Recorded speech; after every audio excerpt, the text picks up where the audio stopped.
എല്ലാവർക്കും നമസ്കാരം. ഞാൻ Ramakrishnan TB, SEBI registered research അനലിസ്റ്റാണ്. ഈ പോഡ്കാസ്റ്റ് കേട്ടതിന് ശേഷം ഡിസ്ക്ലെയിമർ കൂടി വായിച്ചു നോക്കണമെന്ന് താല്പര്യപ്പെടുന്നു. മെയ് 3 അവസാനിച്ച ആഴ്ചയിലെ വലിയ വൊളാട്ടിലിറ്റിയാണ് നമ്മൾ ഇന്ത്യൻ മാർക്കറ്റിൽ കണ്ടത്.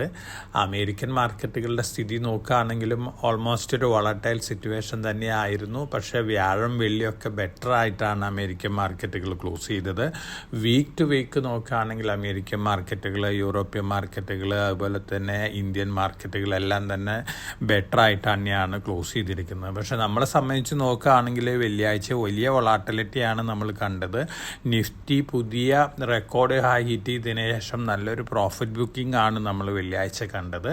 ഇതിന് പ്രധാനപ്പെട്ട കാരണം ക്യാപിറ്റൽ ഗെയിൻ ടാക്സ് വലിയ രീതിയിൽ ഉയർത്തും എന്ന തരത്തിലുള്ള റൂമർ മാർക്കറ്റിൽ വന്നിരുന്നു. അതിൻ്റെ ഒരു സെൽ ഓഫ് ആണ് നമ്മൾ കണ്ടത്. തീർച്ചയായിട്ടും നമ്മുടെ ഇലക്ഷൻ റിസൾട്ട് കഴിയുന്നവരെ ഇത്തരത്തിലുള്ള പല റൂമേഴ്സ് വരും, മാർക്കറ്റിൽ വൊളാറ്റിലിറ്റി ഒക്കെ ഉണ്ടാവും. ഇത് നമ്മൾ എക്സ്പെക്റ്റ് ചെയ്ത് തന്നെ ഇരിക്കണം. കാരണം ഇലക്ഷൻ റിലേറ്റഡ് ന്യൂസ് ഫ്ലോസിൻ്റെ ഒപ്പം ഇത്തരത്തിലുള്ള ന്യൂസ് ഫ്ലോസ് ഒക്കെ മാർക്കറ്റിൽ വരാനുള്ള സാധ്യതകൾ വളരെ കൂടുതലാണ്. അപ്പോൾ എല്ലാ ഇൻവെസ്റ്റേഴ്സും ഇത്തരത്തിലുള്ള വൊളാറ്റിലിറ്റി എക്സ്പെക്റ്റ് ചെയ്തിരിക്കുന്നതെന്നായിരിക്കും. ഇനി നമ്മൾ കമോഡിറ്റി നോക്കുകയാണെങ്കിൽ വീക്ക് ടു വീക്ക് നോക്കുകയാണെങ്കിൽ ഗോൾഡ് വീക്കായിട്ട് തന്നെയാണ് ക്ലോസ് ചെയ്തിട്ടുള്ളത്. അതുപോലെ തന്നെ ബ്രെൻഡ് ക്രൂഡ് ഓയിലാണ് നന്നായിട്ട് താഴെ പോയിട്ടുള്ളത്. $82.8 പെർ ബാരലിനാണ് വെള്ളിയാഴ്ച ക്ലോസ് ചെയ്തിട്ടത്. മെറ്റൽ ഫ്യൂച്ചേഴ്സ് എല്ലാം തന്നെ ബെറ്റർ തന്നെയാണ്. കോപ്പർ വീണ്ടും 2 ഇയർ ഹൈനടുത്ത് തന്നെയാണ് ട്രേഡ് ചെയ്യുന്നത്. അപ്പോൾ ഓവറോൾ നമ്മൾ കഴിഞ്ഞ ആഴ്ചയിലത്തെ സ്ഥിതി നോക്കുകയാണെങ്കിൽ സ്റ്റോക്ക് മാർക്കറ്റുകളെല്ലാം തന്നെ ബെറ്റർ ആയിട്ടാണ് ക്ലോസ് ചെയ്തിട്ടുള്ളത്. വീക്ക് ടു വീക്ക് ആണെങ്കിൽ വെള്ളിയാഴ്ച നമ്മൾ താഴെയാണ്. അതുപോലെ തന്നെ കമോഡിറ്റികൾ നോക്കുകയാണെങ്കിൽ ഗോൾഡ് സ്ലൈറ്റ്ലി വീക്കായിട്ടാണ് വീക്ക് ടു വീക്ക് ക്ലോസ് ചെയ്തിട്ടുള്ളത്. ബ്രെൻഡ് ക്രൂഡ് ഓയിൽ നന്നായിട്ട് താഴെ വന്നിട്ടുണ്ട് വീക്ക് ടു വീക്ക് നോക്കുകയാണെങ്കിൽ. കോപ്പർ മേലെയാണ് ക്ലോസ് ചെയ്തിട്ടുള്ളത്. അപ്പോൾ പൊതുവെ ഒരു മിക്സഡ് ട്രെൻഡാണ് കമോഡിറ്റി മാർക്കറ്റുകളിൽ നിന്ന് വരുന്നത്. വെള്ളിയാഴ്ച അമേരിക്കൻ മാർക്കറ്റുണ്ടായിട്ടുള്ള positive news, US unemployment rate ആണ്. ഏപ്രിൽ മാസത്തെ റേറ്റ് വന്നിരിക്കുന്നത് എബോവ് എക്സ്പെക്റ്റേഷനാണ്. 3.9% ആണ്. അതുപോലെ തന്നെ job additions data below expectation ആയിരുന്നു.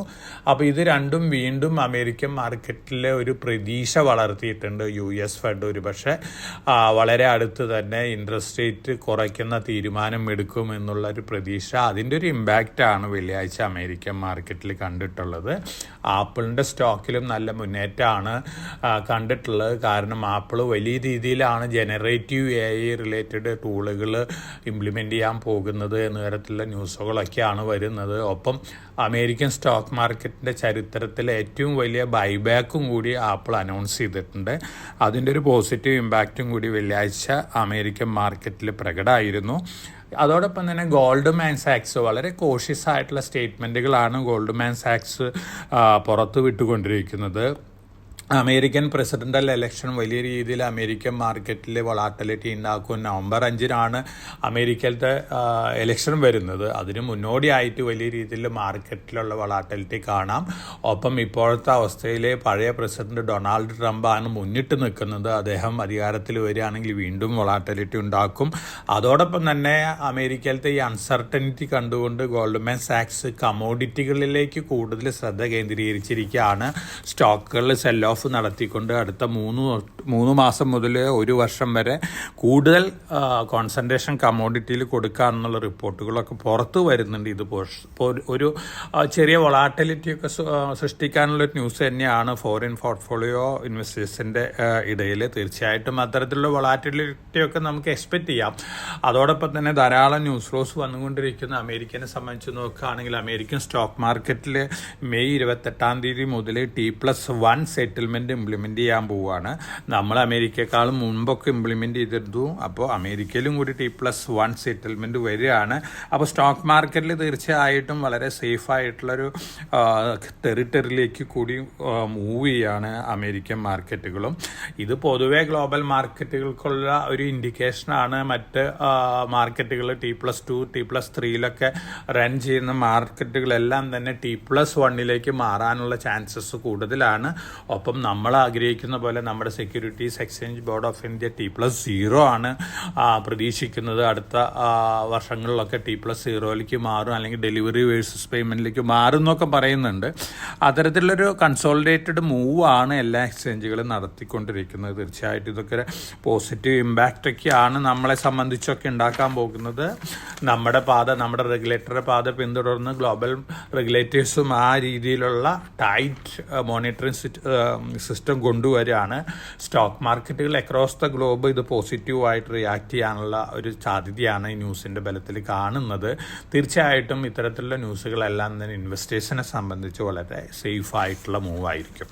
ഇനി നമ്മൾ ഇന്ത്യൻ മാർക്കറ്റിനെ കുറിച്ച് ബേൺസ്റ്റൈൻ പറഞ്ഞിരിക്കുന്നത് Q1 അവരുടെ പോർട്ട്ഫോളിയോ അലോക്കേഷനും ഫോറിൻ പോർട്ട്ഫോളിയോ ഇൻവെസ്റ്റേഴ്സിൻ്റെ ബൈയിങ് ഒക്കെ വെച്ച് നോക്കുമ്പോൾ ഫോറിൻ പോർട്ട്ഫോളിയോ ഇൻവെസ്റ്റേഴ്സിൻ്റെ സ്റ്റേക്ക് BSE 500 സ്റ്റോക്കുകൾ 18.3% താന്നിരിക്കുകയാണ്. അതോടൊപ്പം തന്നെ നമ്മുടെ ഡൊമസ്റ്റിക് ഇൻസ്റ്റിറ്റ്യൂഷൻ്റെ സ്റ്റേക്ക് ഓൾ ടൈം റെക്കോർഡ് ഹൈലെത്തിയിരിക്കുകയാണ്, 15.5%. Retail investors 9%. തീർച്ചയായിട്ടും വളരെ പോസിറ്റീവായിട്ടുള്ള ന്യൂസാണ്. ഫോറിൻ പോർട്ട്ഫോളിയോ ഇൻവെസ്റ്റേഴ്സ് സ്റ്റേക്ക് കുറച്ച് കഴിഞ്ഞാലും മറ്റ് ഇൻസ്റ്റിറ്റ്യൂഷൻസും റീറ്റെയിൽ ഇൻവെസ്റ്റേഴ്സും ഇന്ത്യൻ മാർക്കറ്റിനെ ഹെൽപ്പ് ചെയ്യാനുണ്ട്. അതുകൊണ്ട് തന്നെ ഇന്ത്യൻ മാർക്കറ്റിനെ സംബന്ധിച്ച് വളരെ പോസിറ്റീവായിട്ടുള്ള ഒരു എക്സ്പെക്റ്റേഷനാണ് നമുക്കുള്ളത്. ഒപ്പം മോർഗൻ സ്റ്റാൻലിയും പറഞ്ഞിരിക്കുന്നത് അടുത്ത 2-3 വർഷത്തേക്ക് ഇന്ത്യ വീണ്ടും വലിയ രീതിയിൽ മുന്നേറും എന്ന തരത്തിലുള്ള റിപ്പോർട്ടുകളൊക്കെയാണ് വന്നുകൊണ്ടിരിക്കുന്നത്. പൊതുവേ ഈ ന്യൂസുകളെല്ലാം തന്നെ ഇന്ത്യൻ മാർക്കറ്റിൽ പോസിറ്റീവ് ഇമ്പാക്റ്റ് ഉണ്ടാക്കാവുന്ന ന്യൂസുകളൊക്കെ തന്നെയാണ്. എന്നിരുന്നാലും നമുക്ക് ഇലക്ഷൻ ഡേയ്സ് ആണ്. ജൂൺ 4 വരെ നമ്മളെ സംബന്ധിച്ച് പാർലമെൻറ്റ് ഇലക്ഷൻ റിസൾട്ട് കഴിയുന്നവരെ നമ്മളെ സംബന്ധിച്ച് വൊളാട്ടിലിറ്റി ഒക്കെ നമുക്ക് എക്സ്പെക്റ്റ് ചെയ്യാം. നല്ല വൊളാട്ടിലിറ്റി എക്സ്പെക്റ്റ് ചെയ്യാം. പല ന്യൂസ് ഫ്ലോസ് വരാം. അപ്പോൾ അതുകൊണ്ട് വളരെ പോസിറ്റീവായിട്ടുള്ള ന്യൂസ് ഫ്ലോസ് ഉണ്ടെങ്കിൽ തന്നെയും വളരെ കോഷ്യസ് ആയിട്ട് മാർക്കറ്റിൽ മൂവ് ചെയ്യേണ്ടത് ആവശ്യമാണ്. ഇനി നമ്മൾ സ്റ്റോക്ക് സ്പെസിഫിക് ആയിട്ടുള്ള ന്യൂസുകളൊക്കെ നോക്കുകയാണെങ്കിൽ വീണ്ടും ടാറ്റ പവറിൻ്റെ ന്യൂസ് തന്നെയാണ്. സോളാർ റിലേറ്റഡ് രംഗത്ത് SJVN 480 മെഗാവാട്ടിൻ്റെ പുതിയ ഒരു പ്രൊജക്റ്റിനുള്ള MOU കൂടി സൈൻ ചെയ്തിട്ടുണ്ട്. നല്ല രീതിയിൽ മുന്നേറിക്കൊണ്ടിരിക്കുന്ന ഒരു പവർ റിലേറ്റഡ് റിന്യൂവബിൾ എനർജി പ്രാമുഖ്യം കൊടുത്തിട്ടുള്ളൊരു കമ്പനിയും കൂടിയാണ് ടാറ്റ പവറിൻ്റെ സബ്സിഡിയറിയാണ് SJVN ആയിട്ട് ഈ MOU സൈൻ ചെയ്തിട്ടുള്ള പോസിറ്റീവായിട്ടുള്ള ന്യൂസ് തന്നെയാണ് ടാറ്റ പവറിനെ സംബന്ധിച്ച്. IDBI ബാങ്കിൻ്റെ Q4 റിസൾട്ട് വന്നിരുന്നു. എക്സലൻറ്റ് റിസൾട്ടാണ്. Provision coverage ratio 99.09 ഉയർന്നിരിക്കുകയാണ്. തീർച്ചയായിട്ടും IDBI ബാങ്ക് ഒരു സെൽ ഓഫ് കാൻഡിഡേറ്റ് ആണ്. ഗവൺമെൻറ്റും LICയും സ്റ്റേക്ക് വെക്കും. ആ സമയത്ത് മിക്കവാറും വലിയ പ്രൈവറ്റ് ബാങ്കുകൾ, ഒരുപക്ഷെ വിദേശ ബാങ്കുകളോ IDBIനെ ടേക്ക് ഓവർ ചെയ്യാനുള്ള ചാൻസാണ് കാണുന്നത്. അതോടൊപ്പം തന്നെ കോട്ടക് ബാങ്കിൻ്റെ Q4 റിസൾട്ടും വന്നിട്ടുണ്ട്. ഇൻലൈൻ വിത്ത് എക്സ്പെക്റ്റേഷനാണ്. അതോടൊപ്പം തന്നെ അഡാനി പോർട്ട് 4ാമത്തെ വിദേശ പോർട്ടും കൂടി ഏറ്റെടുക്കാനുള്ള തയ്യാറെടുപ്പിലാണ്. ഫിലിപ്പൈൻസിലാണ്. അപ്പോൾ ടോട്ടല് ഡൊമസ്റ്റിക്കും വിദേശ പോർട്ടുകളൊക്കെ അടക്കം 19 പോർട്ടുകളാണ് അഡാനി പോർട്ടിന് ഇപ്പോൾ ഉള്ളത്. തീർച്ചയായിട്ടും വളരെ പോസിറ്റീവായിട്ട് ന്യൂസാണ്. അതോടൊപ്പം തന്നെ ഇന്ത്യയിലത്തെ ആദ്യത്തെ ട്രാൻസ്ഷിപ്മെൻറ്റ് പോർട്ടായിട്ട് ഓപ്പറേറ്റ് ചെയ്യാനായിട്ട് ഇന്ത്യ ഗവൺമെൻറ് അനുമതിയും കൂടി കൊടുത്തിരിക്കുകയാണ് അഡാനി പോർട്ട് വിഴിഞ്ഞത്തിന്. തീർച്ചയായിട്ടും ഇത് കേരളത്തിനെ സംബന്ധിച്ച് വളരെ പോസിറ്റീവാണ്. കേരളത്തിൻ്റെ സാമ്പത്തിക രംഗത്ത് വലിയ പോസിറ്റീവ് ഇമ്പാക്റ്റ് ഉണ്ടാക്കാവുന്ന ഒരു ന്യൂസ് തന്നെയാണ്. ഒപ്പം അഡാനി പോർട്ടിനെ സംബന്ധിച്ചും വളരെ പോസിറ്റീവായിട്ടുള്ള ന്യൂസാണ്. അപ്പോൾ ലോങ് ടൈം പോയിന്റ് ഓഫ് വ്യൂവിൽ നിക്ഷേപിക്കുന്ന ഇൻവെസ്റ്റേഴ്സിനെ സംബന്ധിച്ച് വളരെ സ്ട്രോങ് ആയിട്ടുള്ള ഒരു ഇൻഫ്രാസ്ട്രക്ചർ ബെറ്റാണ് അഡാനി പോർട്ട്. ഒരുപക്ഷെ അടുത്ത 1-2 വർഷത്തിനുള്ളിൽ 2000 രൂപ പെയർ ഷെയറൊക്കെ ക്രോസ് ചെയ്ത് പോകാനുള്ള ചാൻസസ് ആണ് കാണുന്നത്. റൈമണ്ട് നമ്മുടെ തന്നെ ഒരു സ്ട്രോങ് റെക്കമെൻഡേഷൻ ആയിരുന്നു. റൈമണ്ട് വീണ്ടും വലിയ ന്യൂസുകളിലാണ് വന്നിട്ടുള്ളത്. തീർച്ചയായിട്ടും റിന്യൂവബിൾ എനർജി രംഗത്തേക്കും എയറോസ്പേസ് രംഗത്തേക്കും അതുപോലെ തന്നെ ഡിഫൻസ് സെക്ടറിലേക്കൊക്കെ കടക്കുകയാണ്. അവരൊരു അക്വിസിഷൻ നടത്തിയിട്ടുണ്ട്. ഡിഫൻസ് റിലേറ്റഡ് കമ്പനിയാണ്. അതോടൊപ്പം തന്നെ അവരുടെ റിയൽ എസ്റ്റേറ്റ് ഡിവിഷൻ എക്സലൻ്റ് ആയിട്ടാണ് പെർഫോം ചെയ്യുന്നത്. നമ്മുടെ തന്നെ ഒരു ടോപ്പ് പിക്കുകളിൽ ഒന്നാണ്. ഒരുപക്ഷെ അടുത്ത മാസങ്ങളിൽ 3000 രൂപ പെർ ഷെയർ ക്രോസ് ചെയ്ത് പോകാനുള്ള ചാൻസസ് ഉണ്ട്. കാരണം ഈ ഡിഫൻസ് എൻട്രിയും അതുപോലെ തന്നെ റിന്യൂവബിൾ എയറോസ്പേസ് എയ്റോസ്പേസ് എൻട്രിയൊക്കെ ഒരു പുതിയ ഒരു കാറ്റലിസ്റ്റായിട്ട് മാറിയേക്കാം. നല്ല രീതിയിൽ മുന്നേറാം. അതുപോലെ തന്നെ പ്രൈസ് ഏർണിംഗ് റേഷ്യോ ഒക്കെ വെച്ച് നോക്കുകയാണെങ്കിൽ ഇപ്പോഴും 10 PE ട്രേഡ് ചെയ്യുന്നത്. ഫണ്ടമെൻ്റലി നല്ല ഒരു ഫണ്ടമെൻ്റൽസ് ഉള്ളൊരു സ്റ്റോക്കും കൂടിയാണ് റെയ്മണ്ട്. ഫാമിലി ഇഷ്യൂസൊക്കെ ഉണ്ടായിരുന്നു, ഭാര്യയും ഭർത്താവും തമ്മിലുള്ള ഇഷ്യൂസൊക്കെ ഉണ്ടായിരുന്നു. അതിൻ്റെ ഒരു ഇമ്പാക്റ്റിൽ റെയ്മണ്ട് താഴെയൊക്കെ വന്നിരുന്നു. എന്നിരുന്നാലും റെയ്മണ്ടിനെ സംബന്ധിച്ച് വളരെ നല്ല ഡേയ്സാണ് ഹെഡ്. അതുപോലെ തന്നെ ഡെറ്റ് ഫ്രീ കമ്പനിയും കൂടിയാണ്. തീർച്ചയായിട്ടും പോസിറ്റീവ് ന്യൂസാണ്. റെയ്മണ്ടിൻ്റെ ഡിഫൻസ്, എയറോസ്പേസ്, റിന്യൂവബിൾ എനർജി രംഗത്തേക്ക് കടക്കാനുള്ള ഡിസിഷനും അതുപോലെ തന്നെ അതിനുവേണ്ടിയുള്ള സബ്സിഡികളും ഫോം ചെയ്തിട്ടുണ്ട്. അപ്പോൾ ഈ ന്യൂസുകളെല്ലാം തന്നെ പോസിറ്റീവാണ്. അപ്പം നമ്മൾ വളരെ പോസിറ്റീവായിട്ട് മൂവ് ചെയ്യണം. ഈ ആഴ്ചയിൽ നല്ല രീതിയിലുള്ള വൊളാറ്റിലിറ്റി നമുക്ക് എക്സ്പെക്റ്റ് ചെയ്യാം. ഒപ്പം പുതിയൊരു IPO വരുന്നുണ്ട്. ഇൻഡിജീൻ IPO ആണ് അത്. ലൈഫ് സയൻസ് രംഗത്തുള്ള ഡിജിറ്റൽ സർവീസസ് കൊടുക്കുന്നൊരു കമ്പനിയാണ്.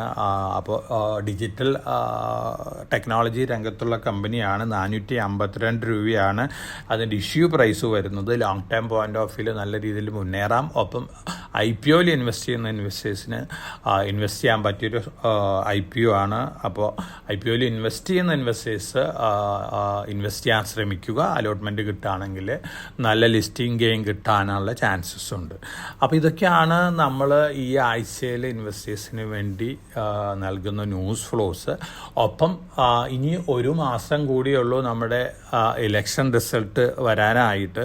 അടുത്ത ദിവസങ്ങളിലൊക്കെ നമുക്ക് നല്ല വൊളാറ്റിലിറ്റി കാണാം. ഒപ്പം നമ്മൾ പുതിയ ഗവൺമെൻറ്റിൻ്റെ ബഡ്ജറ്റിൽ വരാൻ പോകുന്ന അല്ലെങ്കിൽ പുതിയ ഗവൺമെൻറ് ഹിൻഡ് ചെയ്തിട്ടുള്ള സെക്ടറുകളിലേക്ക് ഇപ്പോഴത്തെ ഗവൺമെൻറ് അധികാരത്തിൽ വരികയാണെങ്കിൽ വലിയ രീതിയിൽ എക്സ്പാൻഷൻ ഉണ്ടാവുമെന്ന് ഹിൻഡ് ചെയ്തിട്ടുള്ള സെക്ടറുകളുണ്ട്.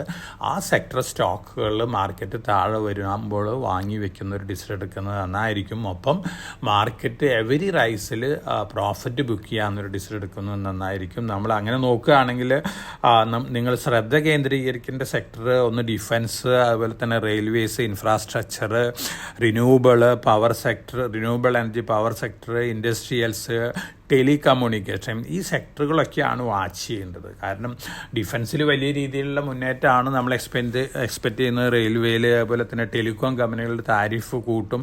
അപ്പോൾ ഇത്തരത്തിലുള്ള ന്യൂസ് ഫ്ലോസ് ഉള്ള company Hindustan aeronautics limited, Bharat electronics limited, അതുപോലെ തന്നെ Cochin ship yard, garden ship engineering company, അതുപോലെ തന്നെ ഡാറ്റ പാറ്റേൺസ്, അതുപോലെ തന്നെ റിന്യൂവബിൾ എനർജി രംഗത്ത് Tata power, Adani green, Adani port, Adani enterprises, Adani power, അതോടൊപ്പം തന്നെ അഡാനിയിൽ തന്നെ മീഡിയ രംഗത്തുള്ള NDTV, ഭാരതി എയർടെൽ, ഡിഫൻസിലേക്ക് ഇപ്പോൾ റീസെൻ്റായിട്ട് എൻ്റർ ചെയ്തിട്ടുള്ള TVS electronics, TVS supply chain solutions, L&T, Siemens, Cummins, Vedanta ഡിമർജറാണ് വരാൻ പോകുന്നത്. 100 ഷെയർ 600 ഷെയറായിട്ട് 6 കമ്പനികളുടെ ഷെയറായിട്ട് മാറുകയാണ് Vedanta. Hindustan Zinc offer for സെയിലിക്കോട്ടെ ഗവൺമെൻറ് സ്റ്റേക്ക് വിറ്റേക്കാം. അതും പോസിറ്റീവായിട്ട് ഇമ്പാക്റ്റ് ചെയ്യും. ഓൾറെഡി നമ്മുടെ ടോപ്പിക്കുകളൊക്കെയാണ് ഈ പറഞ്ഞ സ്റ്റോക്കുകളെല്ലാം തന്നെ മാർക്കറ്റ് താഴെ വരുമ്പോൾ ലോങ് ടൈമിലേക്ക് വാങ്ങാവുന്ന സ്റ്റോക്കുകളാണ്.